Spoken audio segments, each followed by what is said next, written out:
Motivational story. ज्यादा सीधे मत बनो। सीधे पेड़ जल्दी काट लिए जाते हैं। आज की कहानी के माध्यम से आपको कुछ ऐसे तरीके पता चलेंगे जिनसे आप धोखा खाने से खुद को बचा सकते हैं। भावनात्मक रूप से कमजोर आदमी का लोग हमेशा फायदा उठाते रहते हैं। हम सबने देखा होगा, अपने आसपास जो भी इंसान नर्म दिल का होता है, यानी कि भावनात्मक रूप से करुणावान होता है, वह अपनी करुणा बस दूसरों की सहायता तो कर देता है, लेकिन बदले में उसे हमेशा धोखा ही मिलता है। तो क्या एक इंसान को भावनात्मक नहीं होना चाहिए? क्या उसे दूसरों पर भरोसा नहीं करना चाहिए? दूसरों की सहायता नहीं करनी चाहिए? क्या करुणावान और संवेदनशील होना गुनाह है? कोई गलती है पाया तो यह जाता है कि कोई संवेदनशील आदमी दिल का अच्छा होता है, दूसरों की सहायता करता है, दूसरों का ख्याल रखता है, दूसरों से प्रेम करता है। प्रेम भी तो एक संवेदना ही है, वह भी तो एक भावना का रूप है। तो क्या प्रेम करना भी गलत हो जाता है? और यह तो आप सबको पता होगा कि प्रेम तो आध्यात्मिक साधना का एक बहुत महत्वपूर्ण कदम है। तो किस प्रकार एक इंसान समाज में संवेदनशील, करुणावान और दयालु, यानी कि एक अच्छा आदमी बनकर रह सकता है, ताकि लोग उसका फायदा भी ना उठा पाए और वह अपने मन की अच्छाई, अपने मन की कोमलता, करुणा सब कुछ बरकरार भी रख सके। एक बार एक युवा लड़का जंगल के पेड़ों पर मुक्के मार रहा था। वह बड़े जोर जोर से मुक्के मार रहा था। वह अपने मन का गुस्सा निकालने की कोशिश कर रहा था। शायद उसको किसी ने धोखा दिया था, या फिर उसके साथ बहुत बुरा हुआ था, जिससे वह बहुत ज्यादा परेशान था। उसे कहीं भी शांति नहीं मिल रही थी। वह लगातार उस पेड़ पर मुक्का मार रहा था, जिससे उसकी उंगलियां लहूलुहान हो चुकी थीं। उसी जंगल में एक शीतल पानी का झरना था। वहां पर एक भिक्षु रोज संध्या समय स्नान करने आया करते थे। यह उनका नित्य का नियम था। आज जब वह भिक्षु इस रास्ते से स्नान करने के लिए उस जंगल में आया, तो उसने उस लड़के की हालत देखी। वह जोर जोर से चीख रहा था, रो रहा था और लगातार मुक्के मारे जा रहा था। उस लड़के के आसपास कोई मौजूद नहीं था।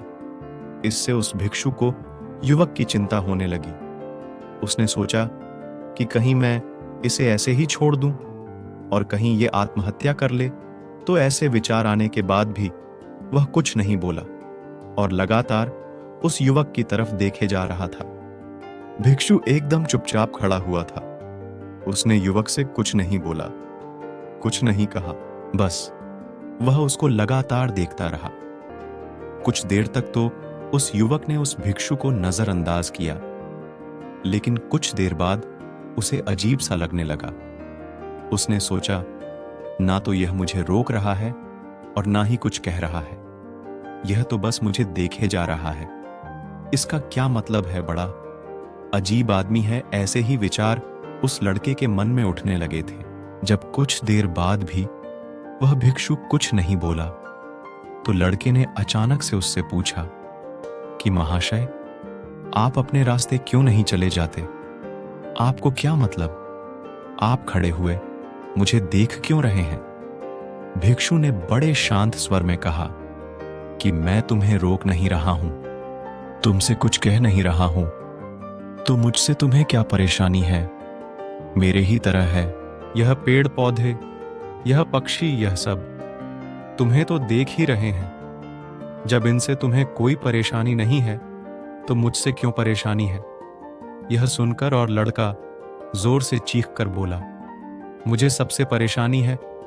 मैं सबसे नफरत करता हूं। यहां पर सब धोखेबाज, गद्दार होते हैं।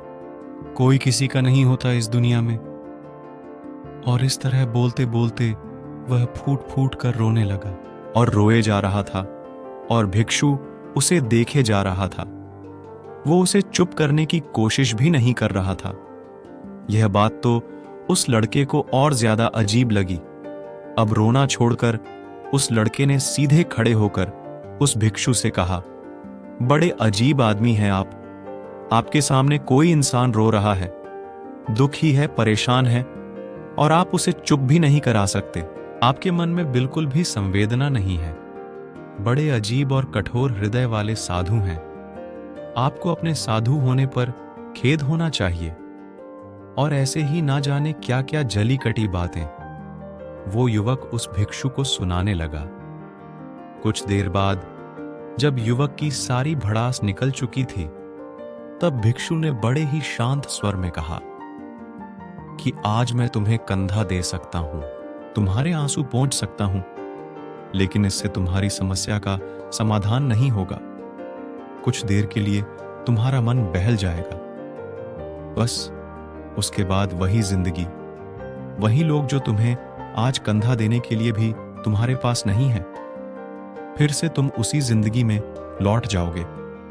कोई तुम्हें धोखा देगा, कोई तुम्हारा फायदा उठाएगा, और तुम अपने मन को ऐसे ही तकलीफ पहुंचाते रहोगे। तो आंसू पोंछने की बजाय तुम्हें मुझसे कुछ ज्ञान की बातें लेना चाहिए, जिससे तुम्हें जीवन में कोई भी धोखा ना दे सके, तुम्हारी अच्छाई का कोई भी फायदा ना उठा सके। याद रखना, आंसू पोंछने वाले तो तुम्हें बहुत मिल जाएंगे, लेकिन ज्ञान और सही समझ देने वाला कभी कभी कोई इंसान मिलता है। भिक्षु ने उसे बताया कि मैं पास ही के झरने में स्नान करने के लिए जा रहा हूं। बड़ा ही शीतल पानी है वहां का। अगर तुम चाहो तो तुम भी मेरे साथ चल सकते हो। यहां पर अकेले परेशान होने से अच्छा है कि तुम झरने की शीतल पानी में स्नान करो, जिससे तुम्हारा दिमाग, मन, मस्तिष्क और तुम्हारा शरीर सब कुछ पवित्र हो जाएगा। यह सुनकर वो लड़का उस भिक्षु के पीछे पीछे हो लिया। जंगल के बीचों बीच रास्ता झरने की तरफ जाता था। जंगल में सन्नाटा छाया हुआ था। उनके पैरों तले सूखे पत्तों की चरमराने की आवाज पूरे जंगल में गूंज रही थी। आज पूर्णिमा की रात थी और आसमान में चांद अपनी उजली रोशनी उस जंगल में फैला रहा था। उस रोशनी में दोनों उस झरने की तरफ बढ़ते चले जा रहे थे। रास्ते में चलते चलते उस युवक ने उस भिक्षु से कहा कि महात्मन, आपकी जिंदगी मस्त है। आपको किसी चीज की कोई परेशानी नहीं है। आपको पता है कि दुनिया में कैसे कैसे लोग बसते हैं, कितने धोखेबाज, कितने मक्कार, और सबसे बड़ी बात, अपने लोग ही धोखा देते हैं जिनसे हम प्रेम करते हैं, जिनको हम अपना मानते हैं। जब उन्हीं से धोखा मिलता है तो कैसा महसूस होता है कभी कभी। तो ऐसे लगता है कि भोले और दयालु लोगों के लिए यह दुनिया नहीं बनी है।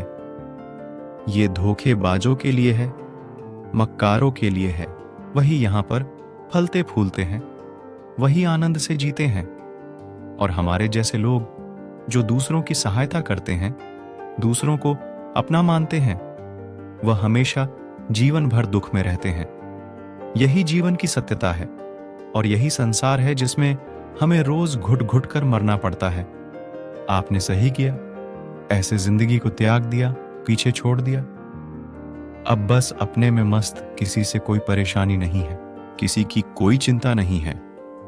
मैं भी सोचता हूं कि मैं भी संन्यास ले लूं, छोड़ दो इस दुनिया को। यह सुनकर उस भिक्षु ने कहा कि तुम्हें क्या लगता है सन्यासी, जीवन बहुत आसान होता है। भिक्षु ने बड़े शांत स्वर में कहा कि तुम्हें तो 2 वक्त की रोटी तो शांति से मिल जाती है, हमें तो कभी कभी वह भी नसीब नहीं होती है। अगर भिक्षा मिल जाती है तो हम खा लेते हैं, वरना हमें तो भूखा ही सोना पड़ता है। यही सन्यासी जीवन है। हमें हमेशा नीचे सोना पड़ता है, सिर्फ एक लंगोट में रहना पड़ता है, चाहे कैसा भी मौसम क्यों ना हो।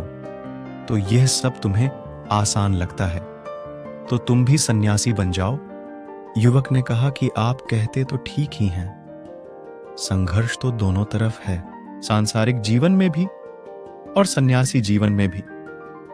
वैसे सांसारिक जीवन भी अच्छा है, लेकिन तब तक जब तक घर परिवार में सुख शांति बनी रहे, धोखा ना मिले, हमारे लोग हमारा फायदा ना उठाएं, हमसे झूठ ना बोले, हमें धोखा ना दे, तब तो जीवन जीने का आनंद होता है, वरना तो जीवन नर्क हो जाता है। भिक्षु ने कहा, देखो सन्यास अपने मन से लिया जाता है।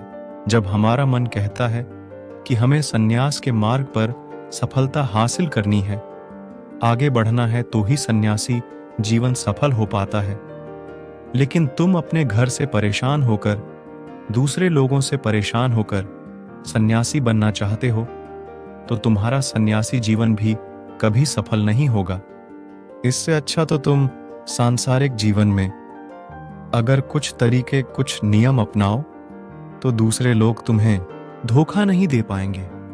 सबसे पहले तो यह समझो कि धोखा उन्हें ही मिलता है जो भावनात्मक रूप से कमजोर होते हैं, जिनका दिल जल्दी पिघल जाता है, जो दूसरों को दुख में नहीं देख पाते। ऐसे लोगों के साथ धोखे होने की संभावना ज्यादा होती है, क्योंकि कोई भी आदमी अपनी परेशानी बताकर, अपने को दुख में बताकर तुम्हारा फायदा उठा सकता है।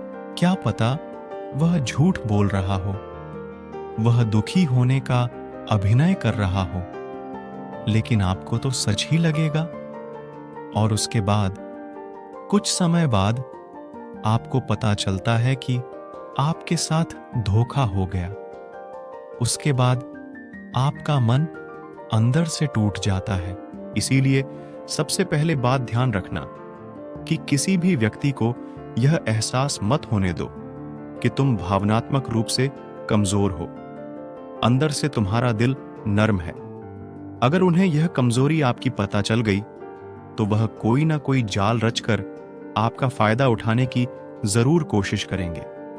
चाहे आप अंदर से संवेदनशील हो, दूसरों की मदद करने वाले हो, लेकिन किसी को एहसास मत होने दो। ऊपर से कठोर बने रहो। जब लोगों को लगेगा कि इससे कुछ बोलने का फायदा ही नहीं है, यह आदमी कठोर है नहीं, पिघलेगा तो खुद ब खुद। वो लोग जो झूठे हैं, जो मक्कार हैं, वो आपके पास आएंगे ही नहीं। वो उन्हें चुनेंगे जो उनके आसान शिकार होंगे। दूसरी बात समझने की यह होती है कि हम बहुत जल्दी दूसरों पर विश्वास कर लेते हैं, और हमारी जल्दी विश्वास करने की आदत ही हमें हानि पहुंचाती है। 2 दिन तुम्हें किसी से मिले हुए नहीं होते हैं और तुम एक दूसरे के हो जाते हो, एक दूसरे पर पूरा भरोसा करने लग जाते हो, और यह भरोसा तीसरे दिन टूट भी जाता है, और फिर तुम्हें धोखा मिलता है, और फिर तुम परेशान होते हो। इसीलिए समय दो। किसी भी चीज को, किसी भी रिश्ते को आगे बढ़ाने के लिए समय की जरूरत होती है। समय के साथ तुम्हें सामने वाले इंसान की अच्छाई और बुराई पता चलती है। तब तुम्हें पूर्ण रूप से पता चलता है कि इंसान वास्तव में कैसा है, अच्छा है या बुरा है, और वह कुछ समय देने के बाद ही होता है। इसीलिए जल्दी किसी पर विश्वास मत करो। अगली पहचान या अगला तरीका समझने के लिए तुम्हें ऐसे लोगों को समझना होगा जो दूसरों की चापलूसी करते रहते हैं। कुछ लोगों की आदत होती है चापलूसी करने की। आपके सामने आपकी बड़ाई करेंगे, आपके बारे में अच्छा अच्छा बोलेंगे, और आपको लगेगा कि ये इंसान कितने अच्छे हैं, मेरे से कितना प्यार करते हैं। लेकिन वास्तव में उनकी वह चापलूसी एक जाल होती है, ताकि वह आपका दिल जीत सके। और उनको चापलूसी करने का मौका तभी मिलता है जब आप दिखावा करते हैं। अगर आप उनकी चापलूसी से प्रभावित ही नहीं होंगे, तो कुछ समय बाद वो चापलूसी करना बंद कर देंगे। इसीलिए किसी के सामने दिखावा मत करो, वरना आप तो आकर्षण के केंद्र बन जाते हो। लोगों को लगता है कि शायद इसके पास बहुत ज्यादा धन संपदा है, इसीलिए इतना दिखावा कर रहा है। और इसी वजह से जो लोग आपका फायदा उठाना चाहेंगे वो आपके करीब आने की कोशिश करेंगे, आपकी चापलूसी करने की कोशिश करेंगे। अगला नियम बताते हुए भिक्षु ने कहा, झरने की तरफ इशारा किया। वो झरने के पास पहुंच चुके थे। युवक को भी एहसास हो चुका था, क्योंकि वहां पर ठंडी ठंडी हवा चल रही थी। ढलान की तरफ जाते हुए भिक्षु ने कहा कि सांसारिक जीवन में एक बात समझने की यह होती है कि हम जिसकी सहायता कर रहे हैं, चाहे किसी भी रूप में, धन से, शारीरिक रूप से, या जिस भी अवस्था में हम किसी की सहायता कर रहे हैं, तो हमें यह ख्याल रखना चाहिए कि सामने वाला वापस कभी भविष्य में हमारी सहायता करने योग्य है कि नहीं है। अगर किसी को पैसा उधार दे रहे हो तो यह समझो कि उसके पास आय का कोई साधन है कि नहीं है। कल भविष्य में वह तुम्हें वापस कर पाएगा कि नहीं कर पाएगा। अगर वह नहीं करेगा तो तुम्हें तकलीफ होगी, तुम्हें दुख होगा। ऐसे तो इंसान करुणावश भिखारियों को भी भीख देता है, लेकिन वह गलत नहीं है, क्योंकि जो भी पैसा अपने सामने वाले को दिया है उससे आपके ऊपर कोई ज्यादा प्रभाव नहीं पड़ेगा। अगर वह आपको वापस भी नहीं लौटाएगा, तो अगर किसी ऐसे इंसान को पैसा देना है जो कभी वापस नहीं लौटा पाएगा, तो उतना ही देना जिससे तुम्हारे ऊपर ज्यादा दबाव न बने। अगर वो वापस भी ना लौटाए तो तुम्हें ज्यादा दुख ना पहुंचे। अब तक वो दोनों झरने पर पहुंच चुके थे। दोनों ने अपने कपड़े उतारे और उस झरने के शीतल पानी में कूद पड़े। पानी बहुत ठंडा था। उन दोनों की सारी थकान, सारी उदासी पल भर में ही दूर हो गई। स्नान कर लेने के बाद दोनों एक पेड़ के नीचे उस झरने के सामने बैठकर बातें करने लगे। भिक्षु उसे आगे समझाते हुए कहा कि शुरुआत में लोगों को नजरअंदाज करना सीखो। जब तुम किसी को शुरुआत में नजरअंदाज करते हो, तो जो भी लोग किसी लालच की वजह से तुम्हारे पास प्रभावित हो रहे थे, उनकी छटनी हो जाएगी। जब तुम उनको नजरअंदाज करोगे, तब को एक दो बार लोग तुम्हारे पास आने की कोशिश करेंगे। उसके बाद वो तुमसे दूरियां बना लेंगे। और जो आदमी तुम्हारी इंसानियत, तुम्हारी अच्छाई देखकर तुम्हारे पास आएगा, वो नजरअंदाज करने के बावजूद भी तुम्हारे करीब ही बना रहेगा। और यही तो एक सच्चे इंसान की पहचान होती है। जो हमारे अपने होते हैं उनसे हम लड़ लेते हैं, झगड़ भी लेते हैं, उसके बावजूद भी वो हमारी बातों का बुरा नहीं मानते हैं। चाहे थोड़े समय के लिए वह हमसे नाराज रहे, लेकिन कुछ समय बाद फिर से हम एक हो जाते हैं। और यही तो घर परिवार का मतलब होता है, यही तो अपनों का मतलब होता है। इसीलिए शुरुआत में अनजान लोगों को नजरअंदाज करना सीखो, इग्नोर करना सीखो, ताकि धोखेबाज मक्कार लोग तुम्हारे करीब ही ना आ पाएं। अपने इस वार्तालाप को खत्म करते हुए भिक्षु अपनी आखिरी बात बताते हुए कहा कि ये आखिरी सीख सबसे ज्यादा महत्वपूर्ण है। सब कुछ होने के बाद भी तुम्हें धोखे मिल सकते हैं, लेकिन तुम अगर अपने आंख और कान और अपना दिमाग खोलकर रखते हो, अगर तुम होश में रहोगे, ध्यान करोगे, तो तुम्हें इंसान की आंखें देखते ही समझ में आ जाएगा कि उसे तुमसे क्या चाहिए। तुम उसकी इच्छा और उसका स्वभाव उसकी आंखों में ही पढ़ सकते हो, लोगों की आंखों में, उनकी वाणी में, उनके स्वभाव में। उनका सब कुछ दिखाई देता है, बस हम ही अपनी आंखें मूंद कर रहते हैं।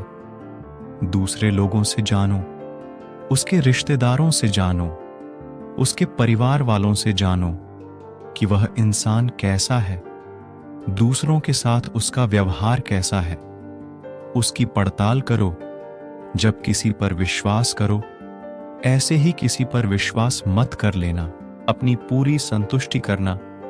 अगर तुम किसी के साथ लंबे समय तक भरोसा करना चाहते हो, किसी के साथ कोई संबंध बनाना चाहते हो, कोई दोस्ती करना चाहते हो, या किसी की मदद करना चाहते हो, तो इन सभी परिस्थितियों तुम्हें यह जरूर पता होना चाहिए कि दूसरे लोग उस इंसान के बारे में क्या सोच रखते हैं।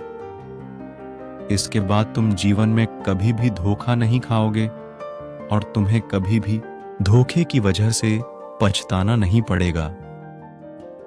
इसी तरह की बातें करते हुए भिक्षु और वो लड़का दोनों जंगल से बाहर आ गए, अपने अपने घर को चले गए। कहानी से सीख दोस्तों, कभी भी किसी पर भी भरोसा करने से पहले उसके बारे में अच्छे से समझो, जानो, समय दो, फिर भरोसा करो। अगर आपको हमारी यह स्टोरी पसंद आई तो कमेंट जरूर करें और ऐसे ही मोटिवेशनल स्टोरी सुनने के लिए हमारे चैनल को सब्सक्राइब करना ना भूले। मिलते हैं ऐसी कहानियों के साथ, तब तक के लिए धन्यवाद।